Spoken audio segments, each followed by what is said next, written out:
and welcome to Sin and Steel, the heavy metal podcast. I'm your host, Serotonin, and today we're joined by Claes, vocalist of Swedish Death and Rollers, Atomic Spitfire.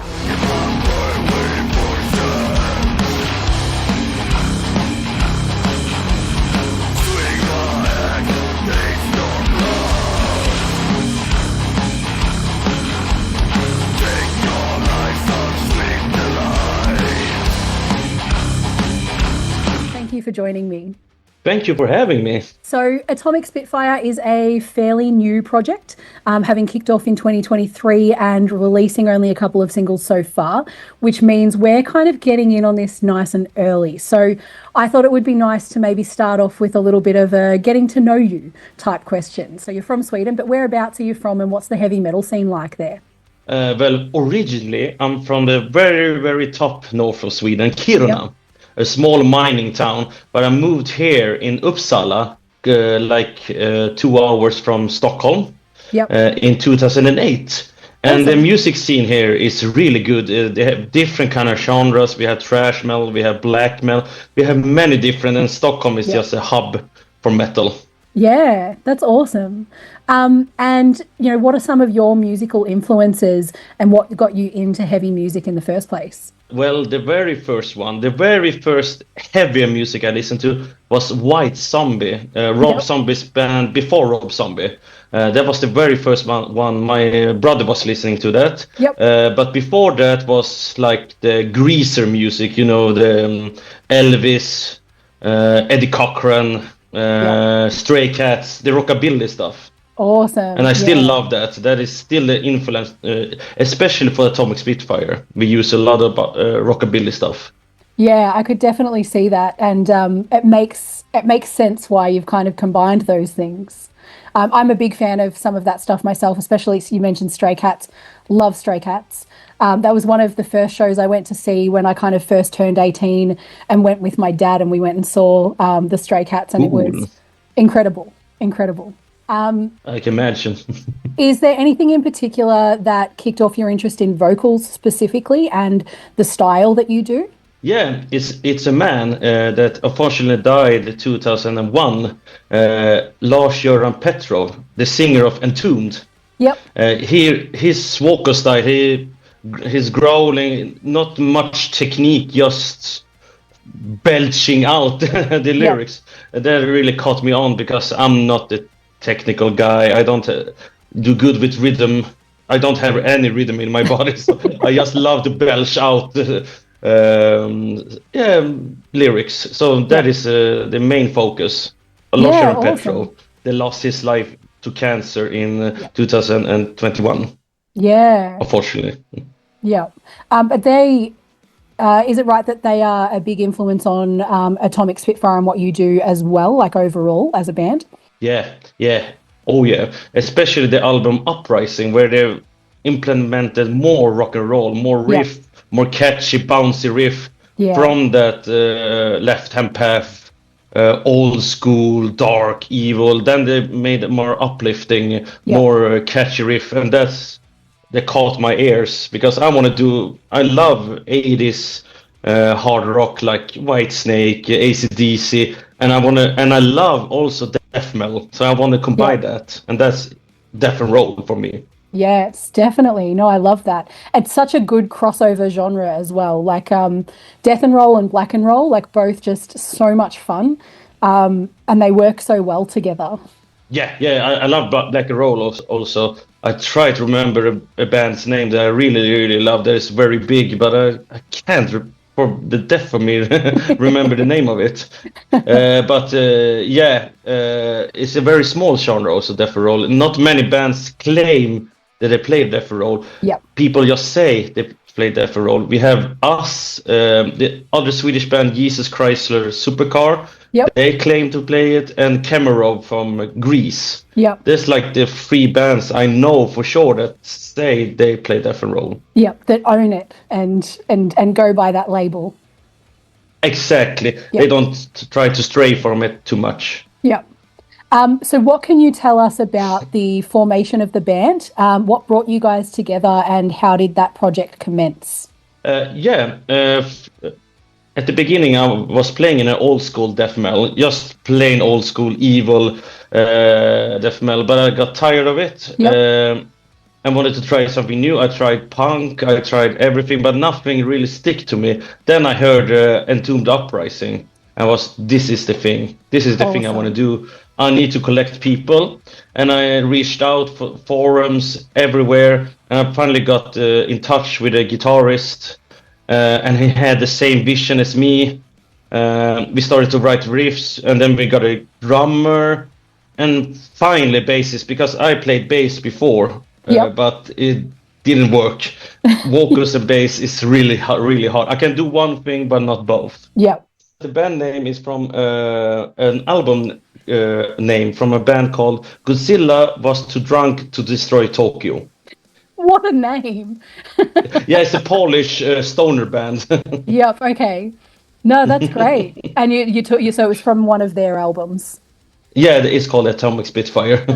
I saw it was brilliant. We were gonna go for Maximum Overdrive first. It's a favorite Stephen King movie. But it was too generic.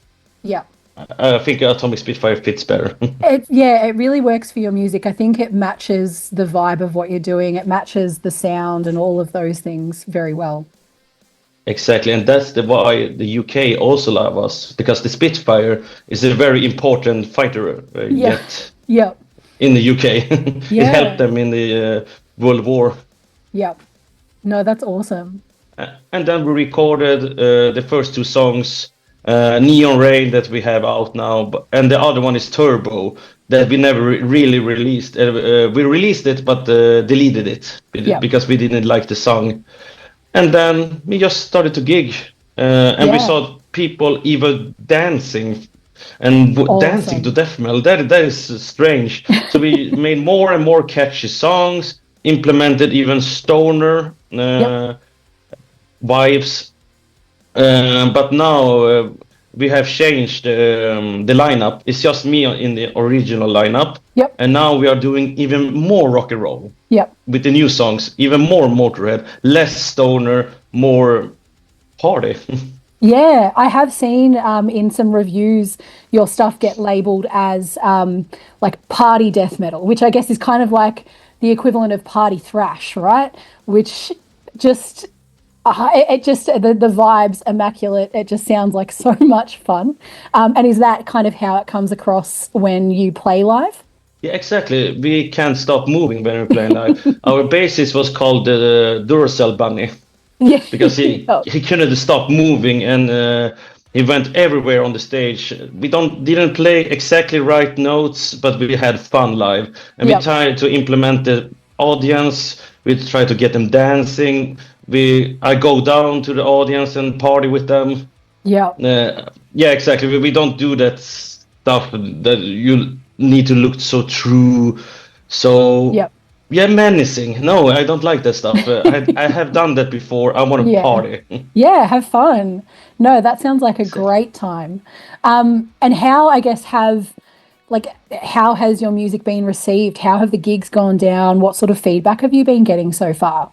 Different, mixed, because many, I would say, gatekeepers, true metal guys, they don't like it because they want to have just death metal. Just the old stuff rehash over and over again. But the most open-minded people, they'll listen to mainstream music. They love it. And we've seen magazines get in touch with us. Even Kerrang want to talk with us and stuff like that, because they like that we are mixing stuff. Mixing with hard rock and death metal, especially in the UK, people eat that shit. That's awesome. I mean, it'd go down well in any pub, right? Exactly. That's why we want to, in the future, invade the UK, because the people get it there. Here in Sweden, they don't really get it. They want to have the old school stuff. They want to sound like Entombed. They want to sound like the 90s stuff. Grim and evil. No, we don't like that. No. I love that. No, that's so good. So in terms of releases, you mentioned your first single, Neon Rain, which you did originally release, and you've now like remastered and re-released that with a really fun video clip as well.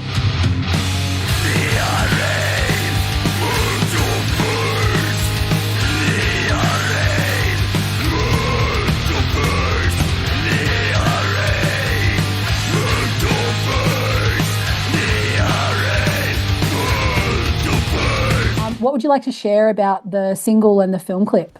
Oh yeah, the Neon Rain is a homage to the 80s because neon, when you think of 80s, is the neon color. Yep. But it's still about death. It's acid rain, so it's still yep. death metal. So it's mixing again both the stuff. And the video, we had a show there at the bowling alley at yep. the video, and we thought, why don't we just record a video here also? It's perfect. Yep. Stuff, and the video is comedic stuff. It's not metal per se, and that's his inspiration from a band called Red Fang. Yep, a stoner band. They do have hilarious videos. I love their videos. I don't like when you just stand and play live and don't have a story. I love a storyline. Yeah, and that was the inspiration for the video for Neon Rain also. That's awesome. I love, I love the use of the venue as well. I think that's really cool. And then the latest release, so Head and Roll, also loads of fun.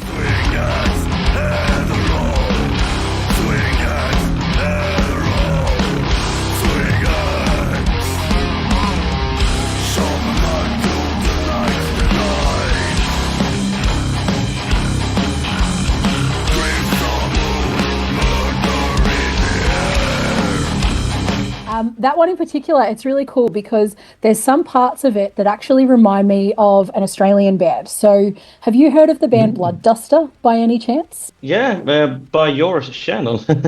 I heard it on your channel and it's kind of the death and roll vibes. They have that catchy, groovy. They've got a lot of stuff that's more just straight up death and grindcore. And then they've got some stuff that is full death and roll.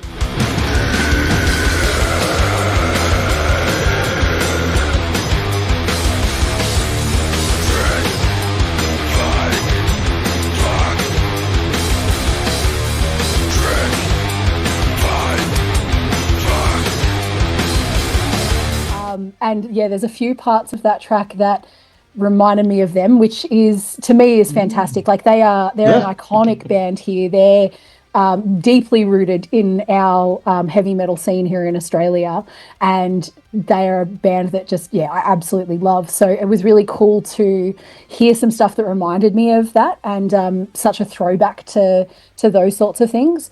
And of course, I say that without saying that you sound exactly like them, but that just... Oh, no, we don't copy or something same like that. Vibes, right? It gives me the same feeling. Yeah. So again, where did you draw inspirations for this one, and what do you want to share about that one? Oh, that one is a really fun one, because I was listening to a 60s tape with the rock and roll songs, and I heard a song by an artist called Billy Hale and his Comets. Yep. Shake head rather than roll. And I was thinking... Oh, I love the chorus. So it's that swing axe, head and roll, shake head, rattle and roll. Awesome. So it's the same thing there. Because my brother, of course, listens to the 60s rock and roll, rockabilly, and that's why he got inspired by that one. And of course, the 80s horror genre, axe-wielding maniac. Yeah. And the end part, the slow part, our guitarist is inspired by Black Sabbath. It almost sounds like we stole a riff from Black Sabbath. It's very close. Which I guess, so did you guys have, you were saying that there was some stuff that was a little bit doomy and stoner in the early days, and is that kind of where your roots were in part? So is that how that's kind of brought itself into the music a little bit as well? Exactly, because Entombed also had that. They had a song called Satan Slugs, and it starts very, very fast, and then it slows down like a stoner vibe, and that's what we want to cut. But now, with the new lineup, I want to do faster stuff. I want to take away that stoner stuff. Just have fast songs. Yeah, lean into the party vibes for sure. Exactly. Because I saw the people winding down with the stoner stuff. And no, I want to keep it up. I want to not wind down. I want to party even more, mosh. Yeah, definitely. So look, I'd also just love to know what else has been happening for you. So what sort of gigs have you been doing? What sort of bills have you been on? And what else has been going on? Yeah, well, since the start of 2003, we have been doing mostly gigs in Sweden. Yep. In my hometown of Kiruna. That's where the video was recorded. Yep. And then we did a support gig for old school 90s band called Centinex. Yeah. They are really big in the old school death metal scene. Then we played in a sold out festival called Dark Mental in Denmark. Okay, yeah. It was our first festival ever. Awesome. How was that? Yeah, it was great. We didn't expect anyone to come because the first minutes it was really empty. Yeah. But then we played on and more filled the hall. And they really got the stuff. They didn't want to dance, but they still they still groove. Yep. Nice. No, that's really good. And you've been doing a bit of press work, so jumping around, talking to some different people about the new releases. Yes, just talking about music. I've been talking with American radio channels, podcasts, scenes in the UK, everywhere. Yeah. And I love to do that work because I do all that work, all the interviews, but I can't do riffs, do a song. I only can sing, so I do all the PR work. Yep, you take that. Getting in touch, like with your channel. Yeah, no, I love that. And I did see as well that you had one of your songs featured on the Metal Podcast, another Australian one, which is great. They're some friends of mine as well, and I really love what they do, and I'll always take the opportunity to promote their show as well. So that's awesome. Yeah, they're great. I've been talking a lot with those guys, and they're a great bunch of lads. And I love the music they're doing because it's old school death metal, but they have a little fresh and a little something. Yeah, they've got some really good work for Eon's Abyss. Great guys, great music. So finally, where can people find you and how can they support your music? Well, we are on all the streaming platform, Amazon, Spotify, YouTube, Facebook. Just share our videos, share our Spotify, like and follow because they are getting really big news soon. Yeah. Very, very soon. Okay. I think I did skip a question there too. So I guess, what is coming up for you? Do you have any plans? Are you working on anything new? What's going on? Yeah, we are working. We are gonna go record 3-song EP with 3 very different songs. They are all different from each other. And then we're gonna try book some gigs. We have few gigs coming on and more interviews with really big magazines and podcasts. Awesome. So and then just gonna implement this new lineup because we have played just for a month or like something like that with the new lineup. Nice. Yeah, exactly. So that's what's going on in our camp. Excellent. All right. So people need to follow along, keep an eye out for the new work, and as always, I will tag Atomic Spitfire in the posts, and all the links will be in the video description, so people can use those to jump straight across, check out their stuff, give them a follow, do all of the things. And look, thank you again for jumping on the show. It's been really lovely chatting. Yeah, it's been lovely. Yeah. And thanks to those tuning in for this episode. Make sure to like, subscribe, and drop your thoughts on this interview in the comments below. And until next time, stay metal.